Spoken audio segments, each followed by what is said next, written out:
प्रखंड कार्यालय मुरलीगंज में लोक जनशक्ति पार्टी का धरना प्रदर्शन 3 फरवरी 2025 को अम्बेडकर आवासीय विद्यालय में 8 वर्षीय दलित छात्रा सपना कुमारी की संदेहास्पद मौत के बाद लोक जनशक्ति पार्टी मुरलीगंज के बैनर तले आज दिनांक 21 फरवरी को कार्यकर्ताओं ने प्रखंड कार्यालय परिसर में किया धरना प्रदर्शन।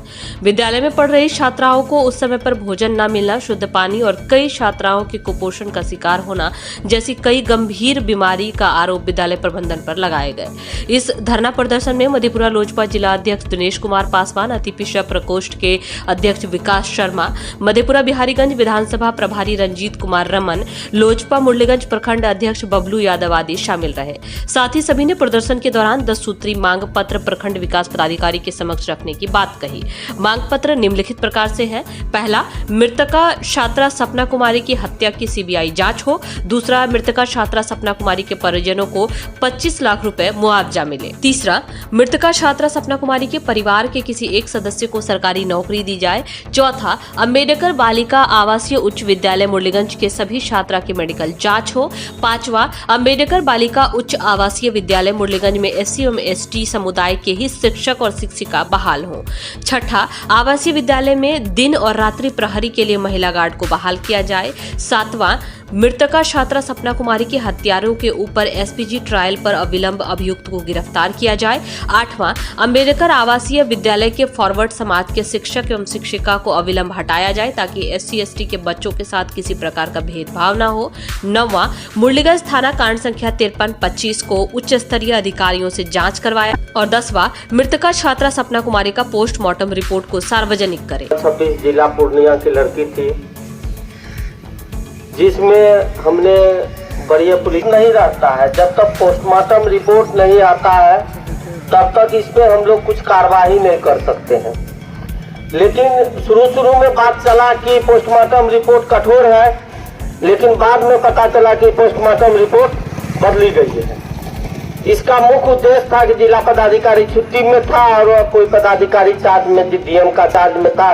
इस मौके का लाभ लेके पोस्टमार्टम रिपोर्ट बदला गया। बड़ी दुख की बात है, एक दलित लड़की दलित स्कूल में पढ़ता है और उसके साथ घटना हो गया। तो बहुत तरह की बात कानों कान हम लोग सुने, लेकिन अगर उस बात को हम लोग रखते हैं तो उसका सबूत चाहिए। सबूत तो कहाँ से देंगे, क्योंकि सबसे मुख्य बात यह है कि जिस समय में लड़की एम्बुलेंस पर थी, मृतक थी, मर गई थी, उस समय एक शहरी महिला थी उस पे, उसको देखने के लिए नहीं देता था लड़की को। मुरलीगंज पब्लिक को किस तरह से घटना हुआ, उसको डेड बॉडी को देखने के लिए नहीं दिया। मधेपुरा ले गया, उसके माँ बाप को सपुर्द करके चुपचाप जाके जलवा दिया।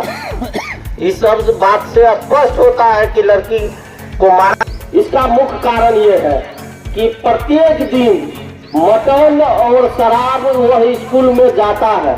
आखिर शिक्षकों के क्यों जाता है? चला था, बोले कि आप लोग सरकार में हैं, सरकार में रह के भी हम लोग इस चीज़ का जो है ना खंडन करते हैं, क्योंकि सरकार में है, सरकार गलती करने के लिए कहीं पर नहीं आता। उनका जो पदाधिकारी, जो भ्रष्ट पदाधिकारी है, पैसे के बल पे कुछ भी करता है। तो उस तरह से पता चला है कि पोस्टमार्टम रिपोर्ट में भी फिर बदल किया गया है। 5325 का अभी तक कौन अभियुक्त है, कौन क्या चीज़ है नहीं है, स्पष्ट नहीं किया गया है।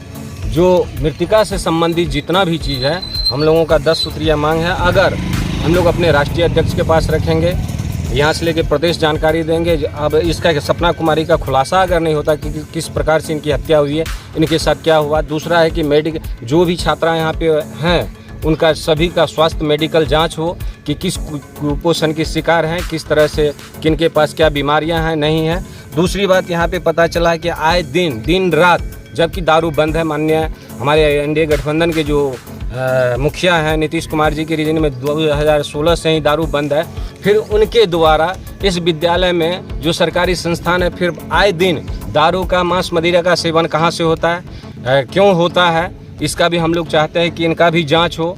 और जिला पदाधिकारी छुट्टी में नहीं रहने के कारण बहुत सारे भी चीज़ में कमी आई है, फेरबदल हुआ है। क्योंकि सीएस से भी मिलके मृतिका का जो पोस्टमार्टम रिपोर्ट था उसमें भी कमी आई है, उसमें भी कुछ चेंजिंग देखने को मिल रहा है। क्योंकि उससे पहले जब हम लोग आशा उम्मीद कर रहे थे, जिस तरह से आश्वासन मिला था कि नहीं छात्रा के साथ अप्रिय घटना घटी है। अप्रिय घटना किस प्रकार से घटा, कैसे घटा, नहीं घटा, इस चीज़ को चाहते हैं हम लोग कि सार्वजनिक करें। एक हमने RTI भी अपना पार्टी की तरफ से लगवाया है कि इसका पूरी तथ्यों का जो है जानकारी RTI के माध्यम से दे कि किस तरह से घटना घटी है। उसी चीज़ को लेकर आज हम लोगों का 1 दिवसीय धरना कार्यक्रम है सरकार के समर्थन में, लेकिन सरकार के जो कुकर्मी पदाधिकारी हैं उनके खास करके खिलाफ में, क्योंकि हम लोग NDA गठबंधन के पार्ट है। बहुत अभी आप देख रहे होंगे कि जमुई में 70,000 रुपया लेते पकड़ाया गया।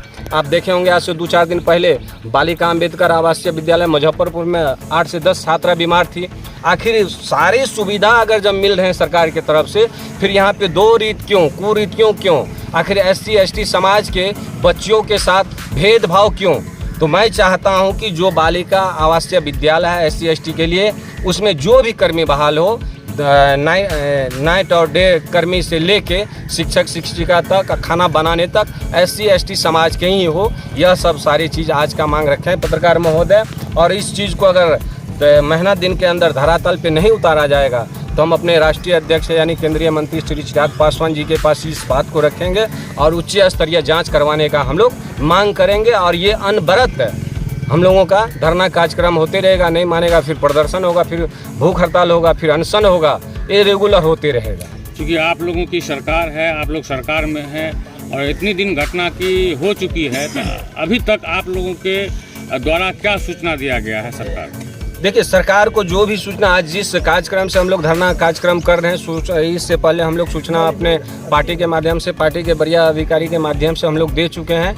आपको तो पहले बताया हम लोग सरकार के समर्थन में, लेकिन खास करके जो घुसखोर पदाधिकारी या भ्रष्ट पदाधिकारी, शिक्षक हो, शिक्षिका हो या कोई भी हो, उनके खिलाफ में हम दे रहे हैं धरना। और उनका खास करके चिट्ठा उजागर करने का हम लोग काम कर रहे हैं। और हम लोग तब तक नहीं रुकेंगे जब तक कि 53-25 का दोषी को सज़ा नहीं मिल जाता, अरेस्ट नहीं हो जाता, केस ट्रू नहीं हो जाता, सलाखों के पीछे नहीं चल जाता। हम लोग उजागर करते रहेंगे, चाहे जो भी हो हम लोगों के साथ। परिचय। मेरा नाम दिनेश कुमार पासवान, लोजपा जिला अध्यक्ष मधेपुरा।